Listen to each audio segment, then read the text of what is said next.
샬롬, 류 선생의 구속사 천국열차, 유도수 목사님의 신구약 성경 파노라마를 낭독하는 시간입니다. 지금은 열왕기상 파노라마 14장입니다. 버림받은 이스라엘과 노를 격발한 유다. 14장은 하나님의 분기점이 되는 장입니다. 통일왕국이 분열왕국이 된 이후로 첫 번째로 북쪽 이스라엘과 남쪽 유다를 동시에 거론하기 시작하는 장이기 때문입니다. 앞으로 열왕기 상하는 분열된 남북 왕국을 교차적으로 또는 대조적으로 언급하고 있습니다. 그리고 그 결말은 슬프게도 북쪽 이스라엘은 아수르에 의해 멸망을 당하고 남쪽 유다는 바벨론에 의하여 멸망당하는 것으로 끝을 맺게 되는 것입니다.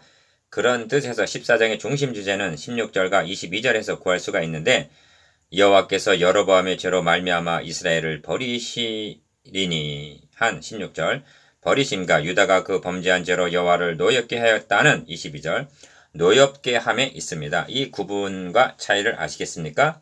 이를 두 단원으로 나누어 살펴보겠습니다. 첫째 단락 1절에서 20절 이스라엘을 버리신 하나님. 둘째 단락 21절에서 31절 여호와를 노엽게 한 유다. 첫째 단락 1절에서 20절 이스라엘을 버리신 하나님.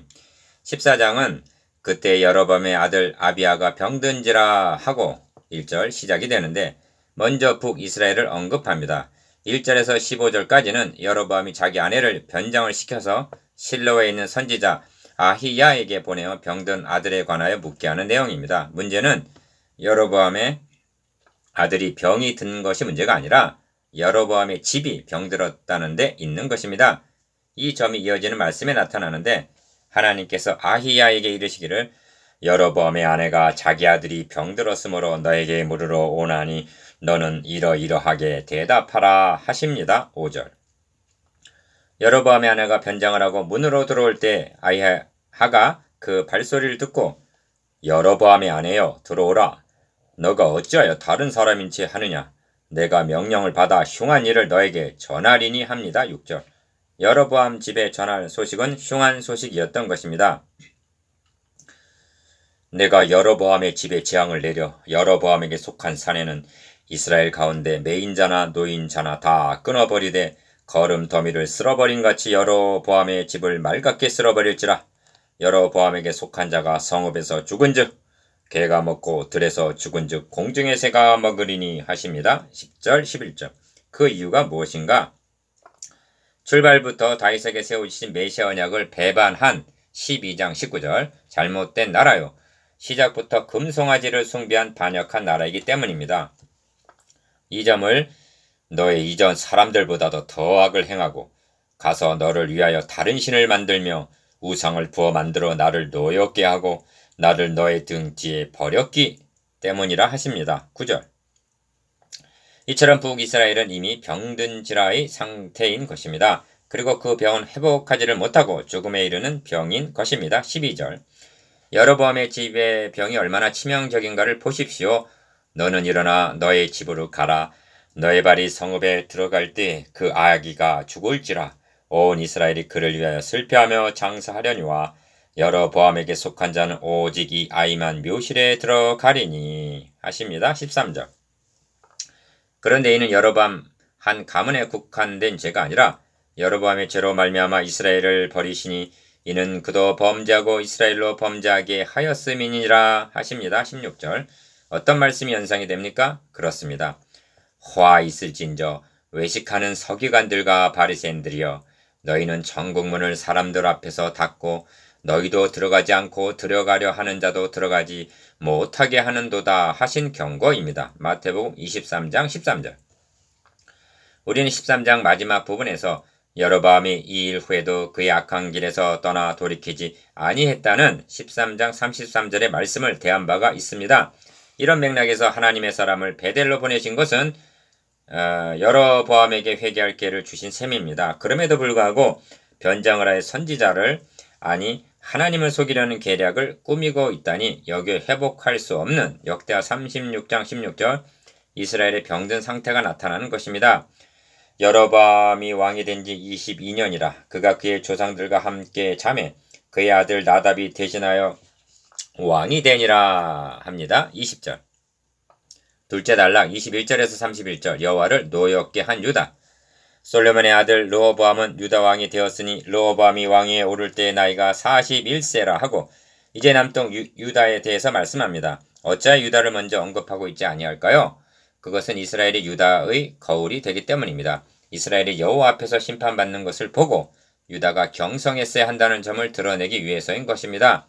그런데 르호보암의 어머니의 이름은 나하마요 암몬 사람이더라 하고 1절 솔로몬의 뒤를 이어 다윗의 왕위에 오른 르호보암의 어머니가 우상을 숭배하는 이방인 암몬 사람이라 밝히고 있는 것은 11장 1절과 결부되는 것으로 무심한 일이 아닌 것입니다.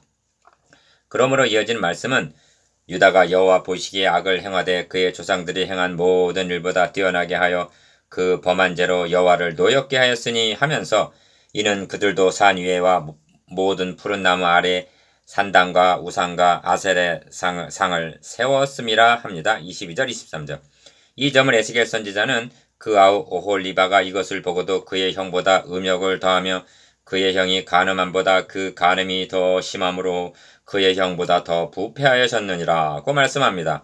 에스겔서 23장 11절 역대하의 병행 구절에 의하면 르호보암이 3년 동안 즉 하나님께서 다윗 집의 높아짐을 낮추셨던 초기에는 얼마쯤 겸비했던 듯이 여겨집니다. 송아지 우상을 섬기는 여로보암을 떠나 온 이스라엘 제사장들과 레위 사람들이 그들의 모든 지방에서부터 르호보암에게 돌아오되 그러므로 3년 동안 유다 나라를 도와 솔로몬의 아들 르호보암을 강성하게 하였으니 이는 무리가 3년 동안을 다윗과 솔로몬의 길로 행하였음이더라고 말씀합니다. 역대하 11장 13절 17절 그러하던 르호보암이 부친 솔로몬처럼 후에 타락의 길을 걷게 된 원인은 암몬 사람이 그의 어머니의 영향을 받았기 때문이었을 것입니다.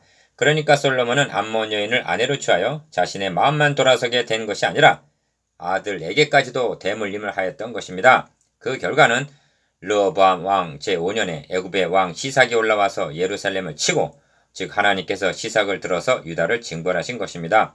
여호와의 성전의 보물과 왕궁의 보물을 모두 빼앗고 또 솔로몬이 만든 금 방패를 다 빼앗은지라 르호보암 왕이 그 대신 노수로 방패를 만들었다는 데서 25절에서 27절 유다를 낮추신 상징성을 보게 됩니다. 그러나 진노 중에라도 긍휼을 잊지 아니하시는 하나님을 하박국서 3장 2절 찬양하십시다. 왜냐하면 하나님은 유다에게 진노하실지언정 여로보암의 집을 맑게 쓸어버리심 10절 같이는 아니하셨기 때문입니다. 쓸어버리심과 노엽게 하심의 차이는 유기하심과 택하심의 차이인 것입니다. 하나님은 다윗에게 그가 만일 죄를 범하면 내가 사람의 매와 인생의 채찍으로 징계하려니와 내가 너의 앞에서 물러나게 한 사울에게서 내 은총을 빼앗은 것처럼 그에게는 빼앗지는 아니하리라고 사무엘하 7장 14절 15절 약속을 하셨는데 이는 앞으로도 변함이 없을 하나님의 주권적인 약속입니다. 어찌하여 유다는 패하시지 않으시는 것입니까? 구원이 유다인에게서 남이니라를 요한복음 4장 22절 이루시기 위해서입니다. 그러므로 22절에 여호와를 노엽게 했다는 묘사는 사랑하는 아내, 사랑하는 자녀에 대한 남편과 아버지가 느끼는 분노와 질투를 나타내는 표현인 것입니다. 질투하시는 하나님, 그것은 또 다른 사랑의 표현이었던 것입니다. 아멘.